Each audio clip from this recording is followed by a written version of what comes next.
Hi viewers, welcome to our channel. ప్రస్తుతం మనతో పాటు సీనియర్ జర్నలిస్ట్ దాము బాలా సార్ వారితో మాట్లాడదాం. నమస్కారం సార్.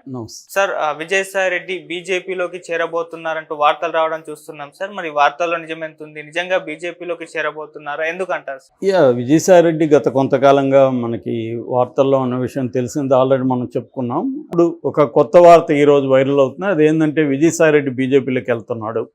ఇది ఎంత మాత్రం వాస్తవమా అనేది చూస్తే నిన్ననే మనం చెప్పుకున్నాం. అసలు విజయసాయి రెడ్డి ఈ బయటికి రావడానికి సజ్జల రామకృష్ణారెడ్డి జగనే కారణం అనే ఒక వార్త కూడా తెలుగుదేశం వాళ్ళే పుట్టించారు. అది వైసీపీ వాళ్ళ నుంచి ఏమి రాలేదు.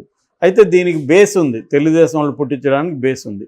ఎందుకంటే ఆయన విశాఖపట్నంలో ప్రెస్ మీట్ పెట్టినప్పుడు ఆయన దగ్గర ఎవరో కూడా వైసీపీ నాయకులు లేరు. ఎవరో ఒకరిద్దరు ఉన్నారు, కానీ ఇంపార్టెంట్ వైసీపీ నాయకులు ఎవరు లేరు, ఆయన దగ్గరికి వెళ్ళలేదు. అట్లాగే ఆయనకు మద్దతుగా మామూలుగా అయితే ఇలాంటిది ఈ స్థాయిలో జరిగినప్పుడు వైసీపీ నాయకులు అంబటి రాంబాబు కావచ్చు, రోజా కావచ్చు, పేర్ని నాని కావచ్చు, ఇలాంటి వాళ్ళంతా బొత్స కావచ్చు, ఇలాంటి వాళ్ళంతా రంగంలోకి వస్తారు. కానీ వాళ్ళెవరు కూడా రంగంలోకి వచ్చి ఈయన్ని సపోర్ట్ చేస్తూ చేయట్లేదు. కొంతవరకు ఈ వైసీపీ సోషల్ మీడియాలో అయితే ఈయన మద్దతుగా పోస్టులు పెడుతుంది, ఫోటోలను బయటకు పెడితే అవన్నీ చేస్తుంది.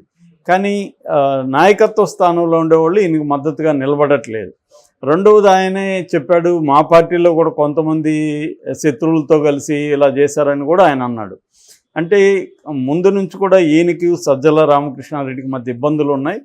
సో సజ్జల రాకముందు వరకు ఈయన నెంబర్ 2గా వైసీపీలో ఉన్నాడు. ప్రతిదానికి జగన్ ఈయన మీద డిపెండ్ అయ్యేవాడు. ఇటు ఢిల్లీలో బీజేపీతో లైజనింగ్ చేయడం ఇవన్నీ కూడా ఈయనే చూసుకునేవాడు. అట్లాగే ట్రబుల్ షూటర్గా కూడా ఉన్నాడు. ఎక్కడైనా పార్టీలో ఇబ్బందులు వస్తే ట్రబుల్ షూటింగ్ వ్యవహారాలంతా కూడా ఈయనకే అప్పగించేవాడు జగన్ ఒకప్పుడు. అయితే మెల్లగా సజ్జల రావడంతో సజ్జల ఆ ప్లేస్ని ఆక్యుపై చేసి మెల్లమెల్లగా సకల శాఖ మంత్రిలాగా మారిపోయాడు సజ్జల. ఈయన్ని పక్కన పెట్టేశారు జగన్ ఏ కారణంతో. కానీ ఆ మధ్య చాలా కాలం వరకు ఈయన్ని అన్ని రకాల బాధ్యతల నుంచి కూడా తప్పించారు. అప్పుడే ఈయన తెలుగుదేశంలో చేరతాడని కూడా పుకార్లు వచ్చాయి. ఎందుకంటే అదే టైంలో మన తారక రామ్ చనిపోవడం, ఈయన తారక రామ్ భార్యకు బంధువు అవ్వడం, దానివల్ల ఆ ఫ్యామిలీలో ఇన్వాల్వ్ కావాల్సి రావడం, బాలకృష్ణ ఆయన కలిసి పనిచేయాల్సి రావడం, వీళ్ళిద్దరు కనిపించడం, తర్వాత బాలకృష్ణని అసలు తారకరత్న చనిపోవడం, 23 రోజులు హాస్పిటల్లో చనిపోయినాక కూడా డెడ్ బాడీని పెట్టారని ఒక పక్క వైసీపీ ప్రచారం చేస్తుంటే ఈయనేమో తారకరత్నాన్ని ఇప్పుడే చూసి వచ్చాను నేను, కోమలు ఉన్నారు, ఇవన్నీ ఈయనే చెప్పడం.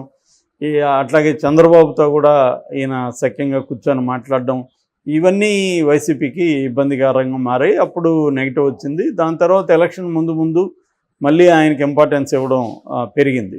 ఈ క్రమంలో ఆల్రెడీ ఆయనకు వైసీపీలో నాయకత్వానికి మధ్య గ్యాప్ ఉంది. సో ఈ గ్యాప్లో ఇప్పుడు అది ఇంకా ఇబ్బందికరంగా మారినట్టు కనబడుతుంది. ఇప్పుడు ఏంటంటే బీజేపీలోకి ఈయన వెళ్తున్నాడు అని అంటే ఇది చంద్రబాబు ఒక రకంగా ప్రెజర్ చేయించి ఈయన మీద, విజయసాయిరెడ్డి మీద, సో విజయసాయిరెడ్డి బీజేపీలోకి వెళ్ళేట్టుగా చేస్తున్నాడు అన్న వాదన కూడా ఉంది. ఎందుకంటే జగన్ నుంచి 11 మందిలో మ్యాక్సిమం లాగేస్తే మోడీ జగన్ని పట్టించుకోడు. అప్పుడు జగన్కి మోడీ అండ ఉండదు కాబట్టి చంద్రబాబు జగన్ని ఈజీగా జైలుకు పెట్టేయచ్చు. ఇది చంద్రబాబుకు ఉండే ప్లాను. ఎందుకంటే మోడీకి ఆఫర్ చేయడానికి జగన్ దగ్గర 11 మంది రాజ్యసభ సభ్యులు, 4 లోక్సభ సభ్యులు ఉన్నారు. సో దీన్ని కానీ బ్రేక్ చేయగలిగితే, జగన్ను వీక్ చేస్తే నేషనల్ లెవెల్లో, అప్పుడు మోడీ గ్రీన్ సిగ్నల్ ఇస్తాడు, మనం జగన్తో ఒక ఆట ఆడుకోవచ్చు అనేది చంద్రబాబుకు ఉండే ప్లాన్ అని చెప్తున్నారు. సో అందుకని ఈ విజయసాయిరెడ్డిని ఇలా ఫోన్ ట్యాపులు చేసి విజయసాయిరెడ్డిని ఆమెతో విజయసాయిరెడ్డి మాట్లాడడం ఇవన్నీ చూసి ఒక కథ అల్లి దాన్ని పెద్ద ఎత్తున చేసి విజయసాయిరెడ్డిని బ్లాక్మెయిల్ చేసి బీజేపీలోకి పోయేట్టుగా చేస్తున్నాడు. ఆల్రెడీ విజయసాయిరెడ్డికి వైసీపీలో ఇబ్బందులు ఉన్నాయి కాబట్టి విజయసాయిరెడ్డి మ్యాక్సిమం రాజ్యసభ సభ్యుల్ని బయటికి తీసుకొని వెళ్ళి కానీ చేస్తే అక్కడ వైసీపీ బీజేపీలోకి విలీనంగానే అయిపోతే రాజ్యసభలో క్లియర్గా ఉండిపోతుంది. అప్పుడు బీజేపీకి కావాల్సిన 12 మంది మెజారిటీ కొరత ఉంది. అది కానీ తీరితే ఇంకా జగన్ని పట్టించుకోడు మోడీ. 5 ఏళ్ళు జగన్తో ఎటువంటి సంబంధాలు మోడీ మెయింటైన్ చేయడు. దాంతో మనం జగన్ని మనం అనుకున్నట్టుగా అంతా చేయొచ్చు అనేది చంద్రబాబు వ్యూహం. ఈ వ్యూహంలో భాగంగానే విజయసాయిరెడ్డి మీద ఈ అటాక్ జరుగుతుందనేది చెబుతున్నారు.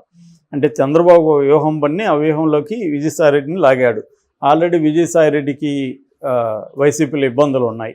దీనివల్ల శాంతి అనే ఒక అసిస్టెంట్ కమిషనర్ దేవాదాయ శాఖ ఆమెతో విజయసాయిరెడ్డి బిడ్డని కన్నాడు, మగ బిడ్డని అని వాళ్ళ మాజీ భర్త మదన్ మోహన్ తనేమో ఆ విడాకులు చెల్లవు, అది బలవంతంగా నా దగ్గర చేయించుకున్నారు, నేను విడాకులు ఇవ్వలేదు, సో నేనే భర్తని అని ఆయన మాట్లాడుతున్నాడు. ఆమె ప్రెస్ మీట్ పెట్టి ఆయన మాకిద్దరికి 2013లో పెళ్ళయింది, 2015లో కవలలు పుట్టాలు, తర్వాత ఆయన నన్ను వేధించడం చేశాడు, దాంతో ఆ వేధింపులకి తట్టుకోలేక నేను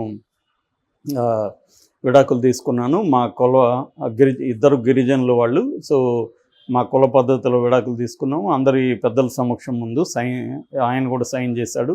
ఆ తర్వాత ఆయన అమెరికాలో ఉన్నాడు, నేను సుభాష్ అనే ఇంకొక అడ్వకేట్ని పెళ్లి చేసుకున్నాను, సో సుభాష్కి నాకు బిడ్డ పుట్టాడని ఆమె చెప్పింది. దాని తర్వాత వాళ్ళ ఫోటోలు కూడా రిలీజ్ చేశారు. సుభాష్ డెలివరీ అప్పుడు అంటే ప్రెగ్నెన్సీ టైంలోనూ ఫోటో ఉంది, తర్వాత డెలివరీ అప్పుడు ఉంది, తర్వాత బారసాల ఉంది, అన్నప్రాసన, ఈ అన్ని ప్రోగ్రామ్స్లో కూడా సుభాష్ కూడా ఉన్నాడు. ఆ ఫోటోలు రిలీజ్ చేశాడు. వాటిని కూడా వీళ్ళు తెలుగుదేశం వాళ్ళు మార్పింగ్ చేసి ఈయన్ని పెడుతున్నాడు. నిజానికి ఈయనకి దాదాపు 70 ఏళ్ళు వచ్చాయి. అదే ఆమె కూడా అనేది ఆ పెద్ద ఆయన తండ్రి లాంటి వారు ఆయన్ని ఇలాగా ఇరికిస్తున్నారని. దాంతో Telugu Desam media, social media, main stream media, Telugu Desam నాయకులు అందరూ కూడా శాంతి మీద ముప్పేట దాడి అంటారు కదా, అలాగ చేస్తున్నారు. ఆమె అవినీతిని పెద్ద ఎత్తున ఇప్పుడు తీసుకొస్తున్నారు. ఆమెను అన్ని రకాలుగా హింసించేదానికి బయలుదేరారు. ఆల్రెడీ ప్రభుత్వం కూడా ఆమెను సస్పెండ్ చేసింది. సో దీని మీద గిరిజన సంఘాలు కానీ మహిళా సంఘాలు కానీ ఏమీ పెద్దగా స్పందించట్లేదు. అంటే తెలుగుదేశం హోల్డ్లో మొత్తం ఉంది, మాట్లాడే పరిస్థితి లేదు. సో ఈ నేపథ్యంలో వాళ్ళ మరి ఆమె హస్బెండ్ అని చెప్తున్న సుభాష్ రెడ్డి కూడా ఎందుకని మరి మీడియా ముందుకు రాలేదు. ఈ నేపథ్యంలో ఈయన మీద ఫోకస్ పెరిగింది. దాంతో ఈయన అనివార్యంగా విశాఖపట్నంలో మీటింగ్ పెట్టి తీవ్రంగా తెలుగుదేశం మీడియా మీద విరుచుకుపడ్డాడు. తర్వాత అంతు చూస్తున్నాడు, తర్వాత నేను సొంత ఛానల్ పెడతా అన్నాడు. నేను ఓడిపోయినంత మాత్రం నేను ఎవరికి భయపడను, నేను ఒక రాజ్యసభ సభ్యుడిని, ఆ మాత్రం అది కూడా లేకుండా మీరు ఇష్టం వచ్చినట్టు మాట్లాడుతున్నారు, నేను దీన్ని రాజ్యసభలో కూడా ప్రస్తావిస్తాను, స్పీకర్కి కూడా కంప్లైంట్ చేస్తాను, ఇవన్నీ ఆయన చెప్పారు. అయినా కూడా మీడియా తగ్గలేదు, ఇంకా రెచ్చిపోయింది. ఆ మదన్ మోహన్ని ప్రతి ఛానల్ వాళ్ళు తెలుగుదేశాన్ని సపోర్ట్ చేసే ఛానల్ అంతా పిలిచి ఆయన లైవ్లు పెడుతున్నాయి. సో ఏదేమైనా నిజానికి నేను దాని మీద ఆల్రెడీ చెప్పాను కాబట్టి మళ్ళీ చెప్పాల్సిన అవసరం లేదు. ఏదేమైనా అది ప్రైవేటు వ్యవహారంగానే పరిగణించాలి. కాకపోతే విజయసాయిరెడ్డి పొలిటికల్గా ఉన్నాడు కాబట్టి ఇది చేస్తున్నాడు. ఫైనల్గా బలి ఏది విజయసాయిరెడ్డో మదన్ మోహనో సుభాషో కాదు, ఆమె రేపు ఆ బాబుకి జీవితాంతం వెంటాడుతుంది మీ నాన్న ఎవరు అని. సో అందువల్ల ఇప్పుడు అందరూ డిమాండ్ చేసి DNA టెస్ట్ చేసుకోమంటున్నారు.